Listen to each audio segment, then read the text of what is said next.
todos, mi nombre es Oscar Leonardo Cuellar, soy estudiante de la carrera de Medicina en la Facultad de Ciencias de la Salud de la Universidad de Quino Bolivia en Santa Cruz. Actualmente me encuentro cursando mi sexto ciclo, tercer año, de la carrera de Medicina.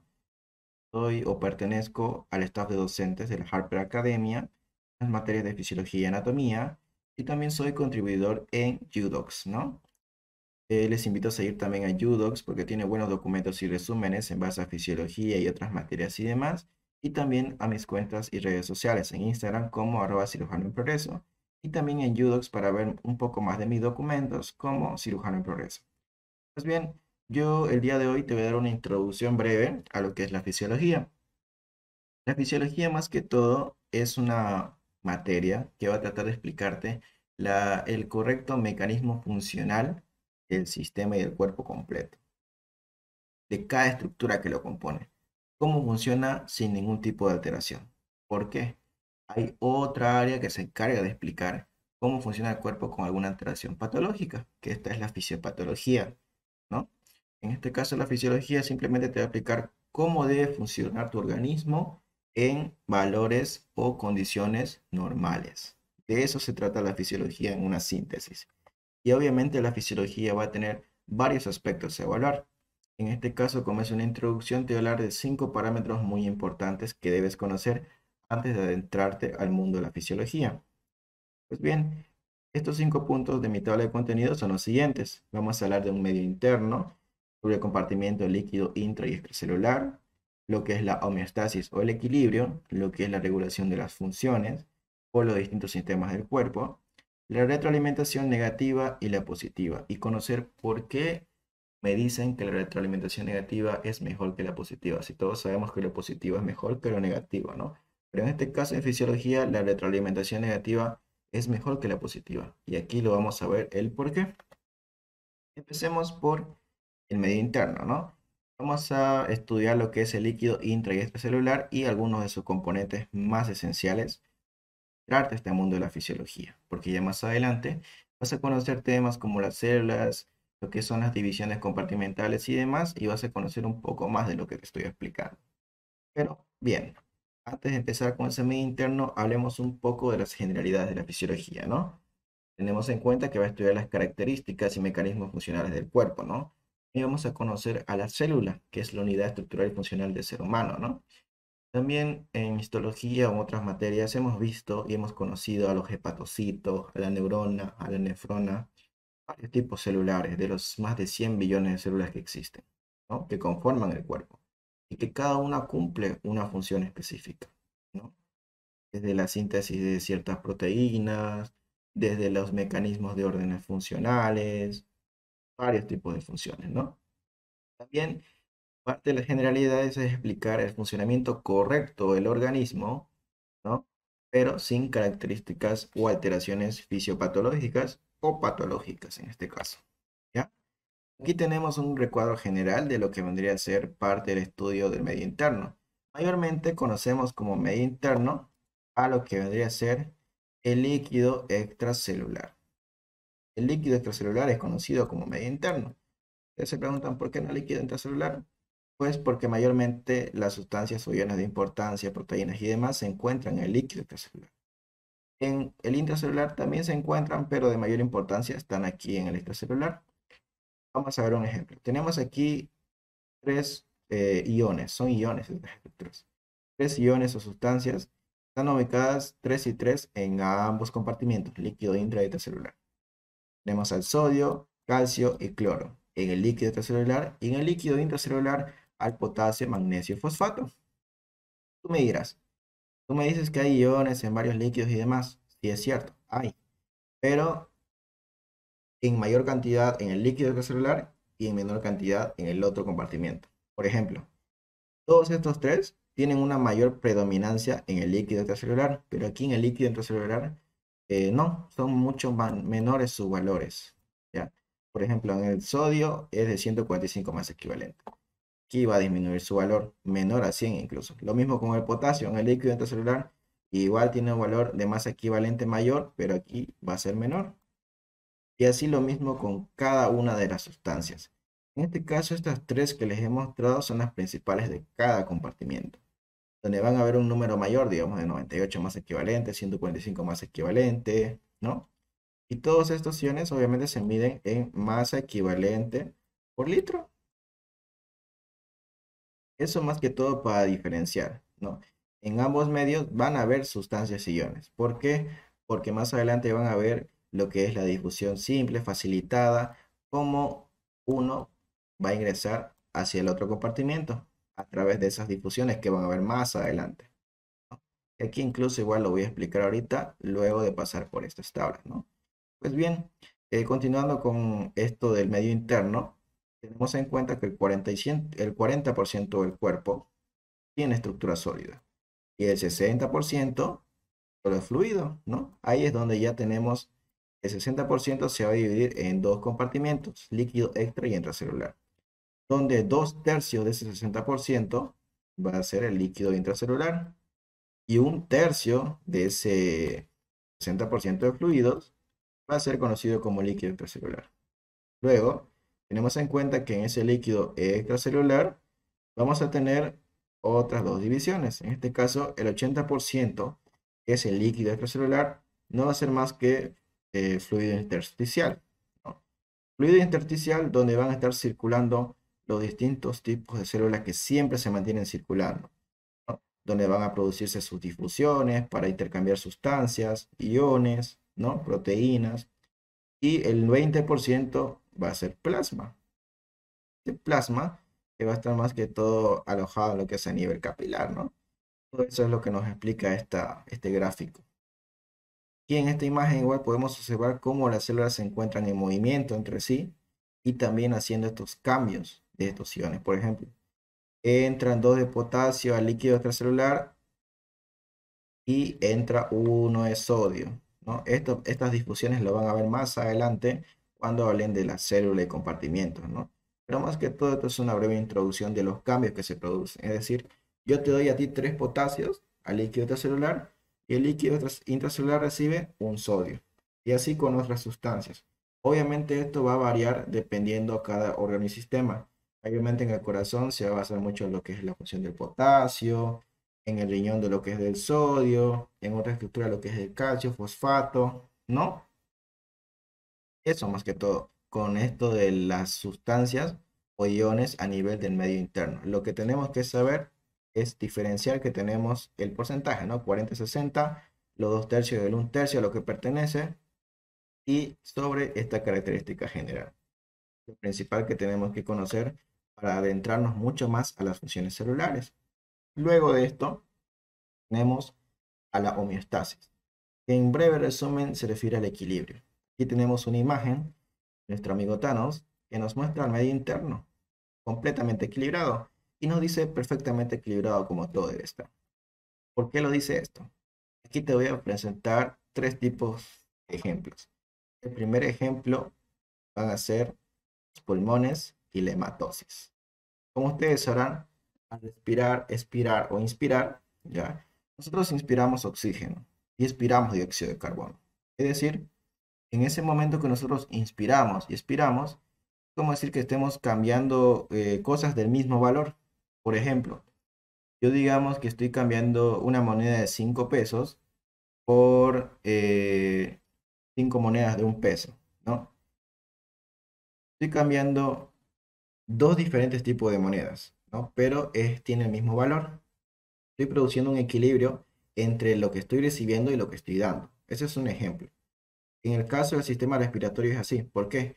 El sistema respiratorio está botando los desechos de las transfusiones que hizo en el transcurso del recorrido de su sistema cardiovascular. En este caso, cuando ingresa el oxígeno y se sufre la hematosis, este oxígeno se transporta a todas las células del cuerpo.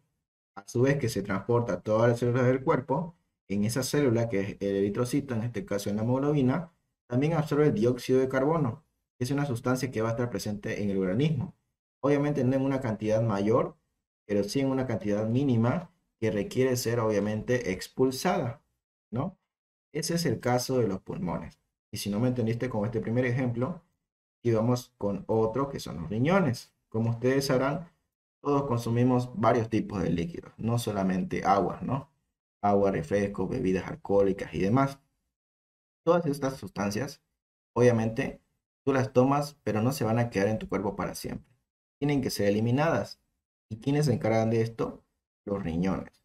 Los riñones se encargan de seleccionar, se encargan de hacer, digamos, sus procesos en los cuales todas las sustancias que ya no tengan un buen uso, las desechan, ¿no? También, digamos, no solo va a influir en esos casos, digamos, en los cuales tú agarras y tomas bebidas y demás. También va a ayudar en los procesos, digamos, en los cuales actúen fármacos, ¿no? Ustedes saben que el hígado agarra, metaboliza los fármacos, pero todo lo restante, líquidos y demás que sean dañinos para el cuerpo o que no sean necesarios para el cuerpo, van a ir a los riñones, van a ser seleccionados, filtrados y eliminados, ¿no? Eso es con la función renal. En el caso del sistema digestivo, ¿cómo produce homeostasis?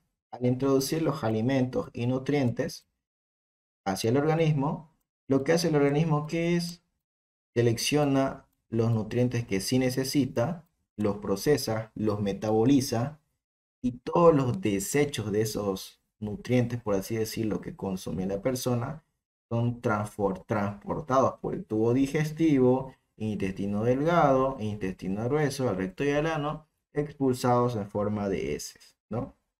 En este caso, en la homeostasis, vamos a decir que cada una de estas funciones va a tener una respuesta positiva en base a su función. Sistema respiratorio, boto oxígeno, boto dióxido de carbono, recibo oxígeno.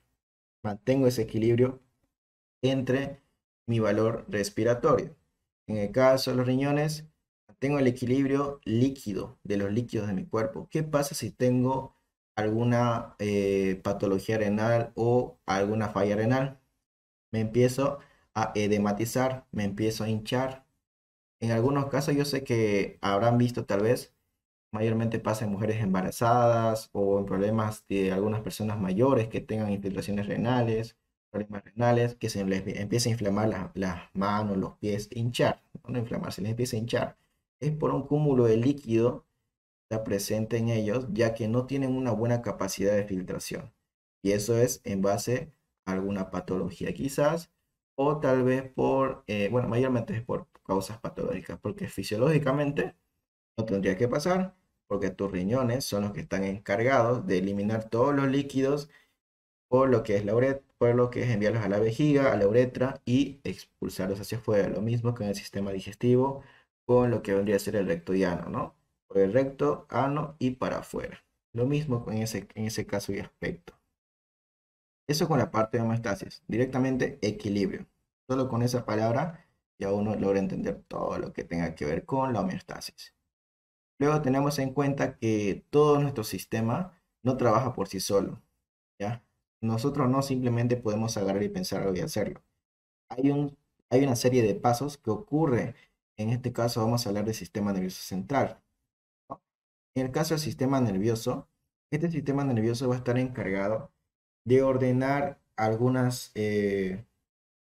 a estar encargado de las órdenes generales para que tú agarres y realices la actividad que normalmente realizas. Por ejemplo, en el caso de lo que es la respiración, tenemos ciertas estructuras a nivel del sistema nervioso que están encargadas de la respiración. En este caso, a nivel del tronco cefálico, que es el puente y la protuberancia, ¿ya? Puente, protuberancia o bulbo raquídeo, que van a tener centros de apoyo, ¿ya? O centros vegetativos, que van a hacer que tú respires de manera voluntaria como involuntaria. No, de manera involuntaria, ustedes cuando duermen, ustedes no hacen ese vuelo respiratorio, ¿no ves? Ustedes no controlan sus actividades. Ahí es donde entra tu cerebro y te recuerda que tienes que respirar. En este caso, como el sistema nervioso es así. En otros órdenes, por ejemplo, cuando estás en una situación, digamos, en la cual sientes dolor, ¿no? En el caso, digamos, cuando agarras y caminas, digamos, hacia tu cuarto y te golpeas el dedo chiquito del pie, todo ese dolor va a viajar por corrientes nerviosas hacia tu tronco cefálico, hacia tu corteza cerebral y de manera rápida va a expresarlo en dolor. Todo esto en base con el sistema nervioso, ya que tenemos miles de conexiones periféricas en la palma, en la punta de los dedos, ¿ya? Recorren nuestro cuerpo, ¿ya? Por lo cual vamos a poder sentir calor, frío, dolor, ¿no? Y hacer muchas de las actividades que hacemos, como correr, o incluso cuando nos caemos, los reflejos que vamos a tener, los reflejos esperados de acción rápida, que le dicen, ¿no? Esto está encargado del sistema nervioso.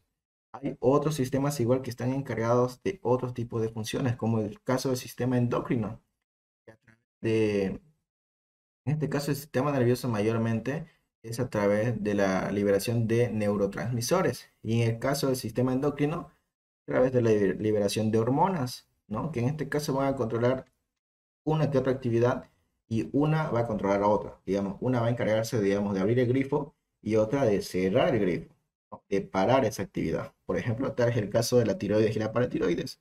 Una va a estar encargada de producir síntesis de calcio y la otra de pararla, ¿no? En el caso de lo que es el páncreas, ¿no? Que libera la hormona de la insulina. En este caso, las células beta pancreáticas van a estar encargadas de liberar insulina. ¿Y cuál es la importancia de la insulina? En este caso, la insulina es un tipo de hormona que va a permitir, o por así decirlo, aquí hay un ejemplo muy claro. Supongamos que la insulina va a ser una recepcionista, ¿ya? Esta es la célula. Las, la insulina obviamente va a invitar o vas a decirle, en este caso, a la glucosa, ¿ya?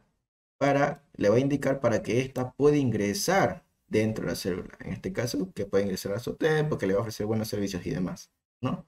La insulina más que todo va a ser la llave, es decir, la llavecita, para que para que esta glucosa pueda entrar a ella y así producir ATP, brindar energía a las otras células del cuerpo para obtener una correcta función. Ahí es donde igual entra la homeostasis, porque si no hay una buena oxigenación, si no hay una buena alimentación, ¿ya?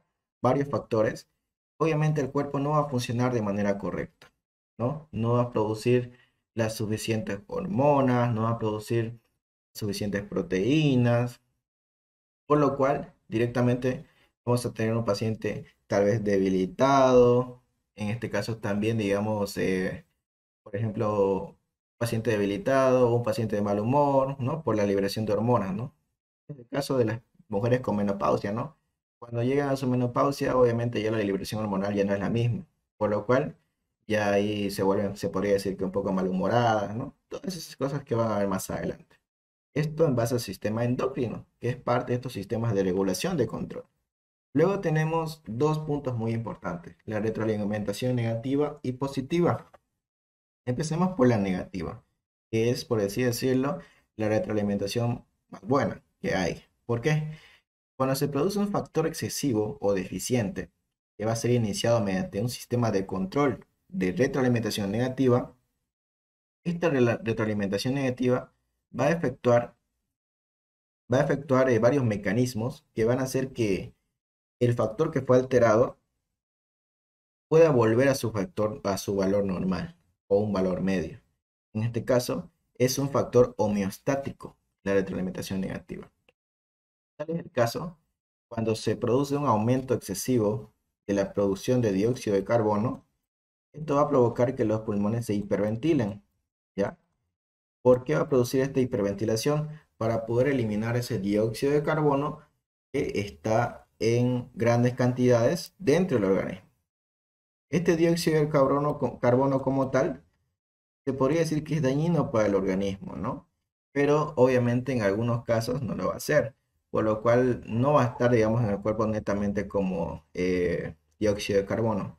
En algunos casos, por ejemplo, cuando se habla de fisiología respiratoria, vamos a hablar un poco de los hidrogeniones y del bicarbonato, ¿no? Que estos dos, obviamente en el caso de los hidrogeniones, para estar transportados o adentrarse a la barrera hematoencefálica, porque hay algunas estructuras que no pueden entrar a esta barrera, va a ser necesario que ésta se transforme o se convierta en bicarbonato, ¿no? O cambie su estructura molecular a la del bicarbonato para que pueda ejercer sus funciones correspondientes. En el caso de la retroalimentación negativa con esta hiperventilación, como lo mencioné, al haber esta hiperventilación, va a haber una mayor acción para expulsar el dióxido de carbono y meter oxígeno. dando así de nuevo un valor normal al organismo, ¿no? Por este exceso, con este exceso de producción de dióxido de carbono, ¿no? En este aspecto con la retroalimentación negativa. En el caso de la positiva, es diferente porque esta retroalimentación positiva aumenta el cambio inicial, ¿ya? Es decir, que puede generar inestabilidad en todos los sistemas. No es un mecanismo homeostático, es decir, que no puede producir mayormente equilibrio, sino inestabilidad y puede llegar a provocar la muerte. En el caso del corazón, tenemos en cuenta que el corazón es un órgano que bombea sangre, en este caso un aproximado de 5 litros. Cuando hay algún tipo de hemorragia, digamos alguna hemorragia de 2 litros, esta retroalimentación positiva va a hacer que esa hemorragia siga yéndose, o sea, siga generándose, porque de eso se encarga, aumentar el estímulo de ese cambio que sufrió esa estructura, por lo cual puede llegar a provocar la muerte incluso. En este caso, en el sistema cardiovascular puede llegar a provocar la muerte, porque ya por así decirlo, perder 2 litros de sangre en un cuadro hemorrágico ya no es algo que tal vez, digamos, si no estás obviamente en un servicio de emergencia muy próximo o cercano, que se puede observar, el paciente puede llegar a directamente morir por algún shock hipovolémico, un shock cardiogénico, por así decirlo. ¿Ya? Eso con la retroalimentación positiva y negativa, ¿no? Que van a ser mecanismos en los cuales obviamente el sistema va a actuar para generar ya sea algún cambio homeostático o un cambio no homeostático, o generar estabilidad y generar inestabilidad. En algunos casos sí es buena la retroalimentación positiva, solo en algunos casos. Por ejemplo, en el caso de la formación de coágulos, ¿no? Cuando hay este tipo de hemorragias menores, no mayores como la del corazón. Digamos que te hagas una cortada y que empiece a sangrar, ¿no? En estos casos actúa la retroalimentación positiva generando factores de coagulación. Esos factores de coagulación te van a generar tu costra, todo bien, belleza. Cuando pasa solo eso, bien, la retroalimentación positiva sí nos sirvió. Pero ¿qué pasa en estos casos? A veces, como es muy, como dice aquí, ¿no? Excede su aumento al cambio inicial. Es decir, puede producir de más plaquetas, generar un trombo. Ese trombo puede llegar a viajar a tu corazón y provocar algún, ¿cómo se podría decir? Alguna trombosis o un paro, ¿no? Porque va a viajar o incluso a nivel del sistema nervioso igual, en este caso el sistema arterial, a nivel del sistema nervioso central igual, porque ustedes saben, un coágulo técnicamente viaja por el torrente sanguíneo, va a llegar a un punto en el cual ya no va a poder pasar, ¿no? Y va a obstruirlo. Y al obstruir en este caso el sistema sanguíneo, no va a haber transporte adecuado de oxígeno, de nutrientes, entre otros tipos de sustancias, ¿no? Por eso es que mayormente preferimos, por así decirlo, que el sistema de retroalimentación negativa es mejor que el sistema de retroalimentación positivo. Y esos son los 5 puntos que quería tocar en base a lo que es una breve introducción a la fisiología. Ya los comportamientos celulares, mecanismos o explicaciones sobre los sistemas como tal, qué tipo de hormonas produce cada órgano y demás, serán explicados correspondientemente mientras se avance en los cursos, ¿no? Bien, quiero agradecer a Udox y a Harper Academy por brindarme este momento dedicado para ustedes para lo que es este tema de presentación en base a la introducción de la fisiología. Ahí están las páginas correspondientes de Harper Academia y también de Udox. Y también invitarte a pasar por Facebook y Instagram como @cirujano en progreso me puedes encontrar. Y bueno, por mi parte eso sería todo. Muchas gracias por tu atención. Te dejo aquí las bibliografías que he ocupado. Mayormente yo me ocupo de lo que es el Guyton y parte de Linda Constanzo, ¿no? Lo que es la séptima edición. Y bueno, con eso finalizo esta presentación y muchas gracias por tu atención y hasta la próxima y nos vemos en Fisiología Respiratoria.